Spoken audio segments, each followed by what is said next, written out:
I still remember the first time I truly saw myself in the mirror, not the reflection of my face or the Lakers jersey hanging from my shoulders. I mean, the first time I saw my true opponent staring back at me. Most people think basketball is about beating the person guarding you or outscoring another team. They miss the real game entirely. The hardest battles happen when the arena is empty, when the cameras are off, when it is just you against yourself in the silence of your own mind. I was 13 when my father first told me, "Kobe, the person stopping you from greatness isn't on another team. He lives in your reflection." At the time, I nodded like I understood, but understanding came years later. At 3 in the morning, the gym was empty. My muscles burned from hours of repetition. 600 shots, and I was about to walk away when I caught my own eyes in the mirror across the court. I saw something that stopped me cold. Fear. Not fear of failing others, but fear of what might happen if I pushed beyond my own limitations. That night changed everything for me. While others were sleeping, I stayed and shot 400 more. Not because someone was watching, not because I had something to prove to anyone else, but because in that moment I understood the truth that would define my entire career. The Mamba mentality isn't about defeating others. It is about defeating the voice in your head that says you have done enough. The one telling you that you are too tired, too sore, or that you have already proven yourself. Throughout my career, people often asked about my toughest opponents. They expected me to name other players, other teams. But I discovered that my greatest battles were fought against 3 opponents that lived inside my own mind. The first is comfort, the most dangerous adversary you will ever face. I remember during my early years with the Lakers, after winning championships, feeling that dangerous pull of satisfaction, that whisper saying, "You have done enough, you can rest now." Comfort is seductive because it disguises itself as reward. After my first championship with Shaq, the entire world told me I had arrived. Endorsement deals poured in. The media called me a legend in the making. Every instinct in my body wanted to bask in that moment, to enjoy the fruits of my labor. This is where most people stop growing, right at the peak of their first major success. They reach a level that exceeds the expectations of others, and something inside them settles. I felt it like a physical weight, the temptation to believe I had reached my destination.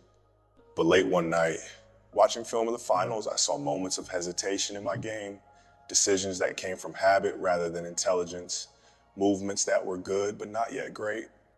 That's when I realized comfort isn't just an adversary, it's a mirage. There is no destination.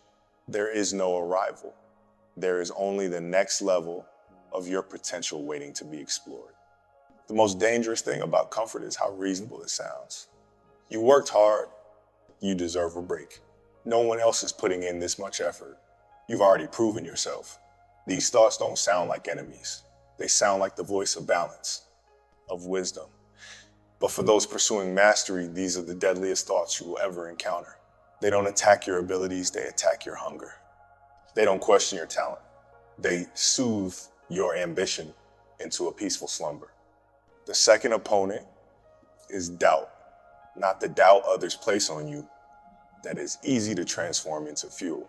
I am talking about the doubt that creeps in when you are alone with your ambitions. The voice questioning whether your goals are too big, whether your dreams are unreasonable. This doubt attacked me after my Achilles tear. Lying in that hospital bed, a part of me wondered if this was the end of my story. If perhaps at 34, it was time to accept limitations. Doubt is different from fear. Fear is primal. It can be overcome with courage. Doubt is intellectual. It requires evidence to defeat. When the doctors told me recovery would take 6 to 9 months, doubt wasn't just a feeling. It arrived with statistics, medical opinions, and historical precedents. No player my age had fully recovered from such an injury. No player with my mileage had come back at the same level. Doubt doesn't just question if you can, it presents compelling evidence for why you cannot. I remember the weight of those doubts as I began rehabilitation. Each small setback fed them. Each twinge of pain validated them. The insidious power of doubt lies in how it recruits reality to support its case. Unlike comfort, which merely suggests you stop growing, doubt actively works to convince you that growth beyond this point is impossible. It transforms obstacles from challenges into proof that you have reached your limit. What most don't understand about doubt is that it's not just about questioning if you can achieve something, it's about questioning if the pursuit is even worth it. During those long months of rehabilitation, doubt would ask, even if you do come back, will you ever be the player you were? Is it worth all this pain just to be a shadow of your former self? These questions strike at something deeper than ability. They strike at purpose. The third and most cunning adversary is ego. Most think ego means arrogance, but true ego is far more subtle. It is the voice that says you already know enough. The part of you that chooses to take credit rather than continue learning. I encountered this enemy after my 81-point game. The world celebrated, but in the silence of my home, I forced myself to watch the footage, not to admire the shots I made, but to study the ones I missed. While everyone told me I had reached the peak, I was already planning how to climb higher. Ego is perhaps the most difficult adversary because it disguises itself as wisdom. After years of success, it tries to convince you that your way is the only way, that your understanding is complete. I saw this trap claim many talented players throughout my career, players who stopped learning because their accomplishments had convinced them they had nothing left to learn. Their ego had transformed from the confidence needed to perform into the arrogance that prevented growth. What makes ego so dangerous is that it targets your identity rather than your actions. Comfort says, take a break. Doubt says, this might not be possible. But ego says, you are already complete. This strikes at the very foundation of improvement. If you believe you already possess all the answers, you close yourself off to new questions. If you believe your approach is already perfect, you become defensive rather than curious when faced with alternatives.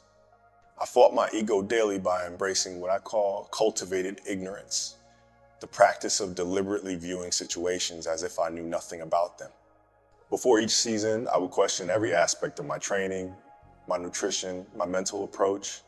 I would study players whose styles were nothing like mine, seeking insights from unexpected sources. I would put myself in the position of a rookie, questioning even the most basic aspects of my game that had brought me success in the past. These three adversaries, comfort, doubt, and ego, form a gauntlet that every person faces on the path to mastery. They attack in sequence, each one more sophisticated than the last. Comfort tempts you to stop. If you push past comfort, doubt tells you further progress is impossible. If you silence doubt, ego convinces you that further growth is unnecessary. They are not separate battles, but a single war, the war against a natural human tendency to settle. The most profound realization of my career wasn't about how to defeat these opponents once, but how to defeat them daily. They never stop coming, they evolve. They study your defenses and adjust their attacks. Just when you think you've conquered comfort, it returns in a new form. Just when you believe you've silenced doubt, it finds a new weakness to exploit. Just when you think you've tamed your ego, it reasserts itself in a moment of success. The battle against these inner adversaries isn't a single decisive victory. It's a daily practice of awareness and choice. The secret to defeating these inner opponents is understanding a principle I discovered through thousands of mornings on empty courts. Greatness is not a destination. It is a continuous journey of relentless growth. Most people measure themselves against others, which is why they stop growing when they reach the top. But what happens when you become the best in your field? What happens when there is no external benchmark? This is where most champions falter. This is where legends are separated from icons. I created my own measurement system. Each season, I would break down my game into specific categories: footwork, mid-range shooting, defensive slides, left-hand control, mental endurance, and grade myself rigorously. Then I would focus obsessively on turning my weaknesses into strengths. After we lost to Boston in the finals, I spent the entire summer strengthening my post-game. I studied footwork from Hakeem Olajuwon. I analyzed defensive positioning from tapes of Gary Payton and Michael Cooper. I was already considered one of the best in the world, but in my own grading system, I was filled with inadequacies. And this principle of measuring yourself against your potential rather than against others creates an infinite game. There is never a final victory, never a moment when you can say, I have arrived. Some find this exhausting. I found it liberating. It meant that every day presented a new opportunity to discover a version of myself I had not yet met. The question was never, am I better than my opponent, but am I better than I was yesterday? And the answer to that question was entirely within my control. When I tore my Achilles in 2013, doctors told me my career might be over. Most players at 34 would have accepted that fate, but I saw it differently. I saw it as the ultimate test of competing with myself, not just to come back, but to come back better in certain aspects of my game. While I couldn't train physically, I trained mentally. I watched film differently. I studied the game from angles I had overlooked before. I discovered new ways to conserve energy, to anticipate plays before they developed. The injury forced me to evolve, to shed what no longer served me, and to develop new weapons. The darkest moments of your career reveal whether you are truly committed to growth or merely addicted to success. After the 2011 playoff exit, I locked myself away for weeks. Not in defeat, but in preparation. I studied every mistake, every weakness, every hesitation in my game. I charted a new course for improvement when most would have made excuses. This is the heart of competing with yourself, seeing failure not as an endpoint, but as a starting line for the next phase of growth. I learned that true mastery comes from this cycle: self-assessment, deliberate practice, reflection, adaptation, repeat until perfection, then find new flaws and begin again. This cycle never ends. The moment you believe you have reached mastery is precisely when you have lost it. This is why I continue to adjust my shooting form, even in my final season. This is why I developed new post moves when I could no longer rely on pure athleticism. The game was always changing, and so was I. Not in response to others, but in pursuit of my own evolving standard of excellence. Let me share with you the specific practices I developed to master the art of competing with myself. These aren't just basketball techniques, they are weapons for your inner arsenal. But remember, a weapon is only as powerful as the truth behind it. First, the daily audit. Every night before bed, I would take out my journal and write 3 things: what I improved today, where I fell short, and what I would attack tomorrow. No excuses, no rationalizations, just brutal honesty. This daily audit forced me to confront the gap between who I was and who I wanted to become. It prevented the comfortable lies we tell ourselves about progress. On days when I performed well in games, I would often write about the mental lapses no one else noticed. On days when the world praised my performance, I would document the moments where I chose the easier path over the right one. This practice of regular self-confrontation keeps you honest. It prevents you from believing your own headlines. Second, the weakness obsession. Most people play to their strengths. I deliberately practiced what I was worst at. If my right-hand dribble was better than my left, I would spend hours using only my left. If my defensive footwork on my right side was stronger, I would force myself to defend left side drives repeatedly. This practice of deliberately seeking discomfort, of running towards your weaknesses rather than away from them, transforms them into strengths. I instituted what I called handicap training. If I wanted to improve my balance on fadeaway jumpers, I would practice them with weights on my ankles. If I needed to enhance my passing vision, I would run drills wearing glasses that limited my peripheral view. By deliberately making training harder than the game begins to slow down. Your weaknesses become less glaring when you spent hundreds of hours specifically targeting them under conditions more difficult than you'll face in competition. Third, the 4-hour rule. I found that while most were willing to work hard for 1 or 2 hours, the separation happened in hours 3 and 4. When your mind screams to stop, when your body is exhausted, when you have already done more than anyone would reasonably expect, this is where growth lives. This is where you defeat yesterday's version of yourself. I was not naturally the most talented player, but I made sure I was the most committed to improvement. The 4-hour rule taught me that endurance isn't just physical, it's mental. In hour 3, when your body wants to quit, you develop the mental fortitude to push through perceived limits. This translates directly to game situations. In the 4th quarter, when everyone is tired, when focus naturally wanes, you have trained yourself to maintain precision and execution. This isn't about mindless repetition. Each minute of those 4 hours had intention. Each drill built upon the last. The quality of attention never dropped, even as fatigue increased. I structured these sessions as conversations with my future self. Every morning at 4 a.m., I would ask, what does Kobe at the end of this season need from Kobe today? Sometimes it was developing a counter move to the counter move. Sometimes it was conditioning so that fourth quarter execution remained flawless. Sometimes it was studying obscure offensive sets from European leagues that might provide an advantage in unexpected moments. The key was remaining a student while others became comfortable as masters. Fourth, the invisible scorecard. I kept track of efforts that no one else could see or measure. How many shots did I take when no cameras were around? How early did I arrive before others? How late did I stay? This invisible scorecard kept me honest, because true competition with yourself happens precisely when no one is watching, when there is no external validation, when the only witness to your commitment is your own integrity. I developed a system of personal challenges that no one knew about. Before some games, I would secretly decide to limit myself to only 3 dribbles per possession, forcing creativity and movement without the ball. Or I would commit to making defensive deflections with only my left hand, strengthening my non-dominant side. These private challenges created an internal game within the game, a competition only I knew I was playing. The satisfaction of meeting these self-imposed standards mattered more than public recognition. The most revealing practice was what I called empty gym honesty. When you practice alone, there is no coach demanding another rep, no teammate to impress, no fan to acknowledge your effort. It's just you and your commitment. I would often practice free throws with the rule. I couldn't leave until I made 10 in a row. Some nights this took 15 minutes. Other nights, nearly an hour. But I never compromised the standard, never lowered the bar when fatigue set in. This self-accountability separated performance from potential.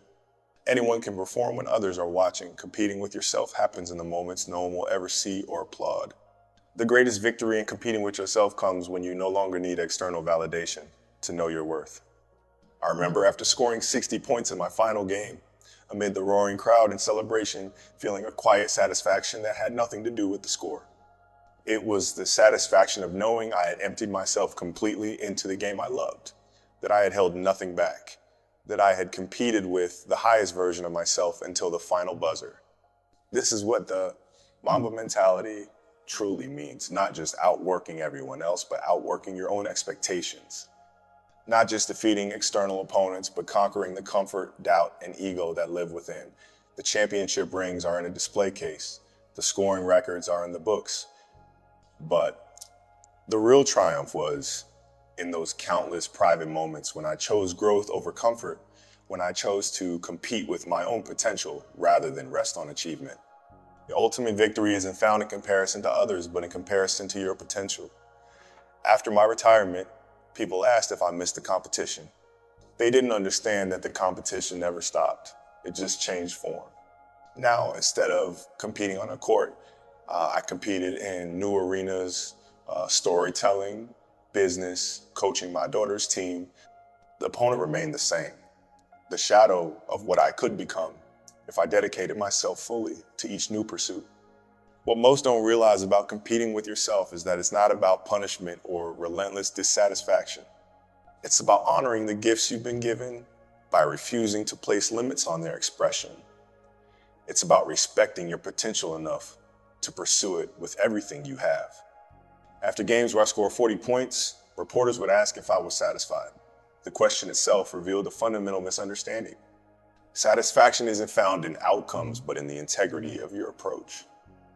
I learned this lesson most profoundly in the final years of my career, when my body began to betray what my mind still knew was possible.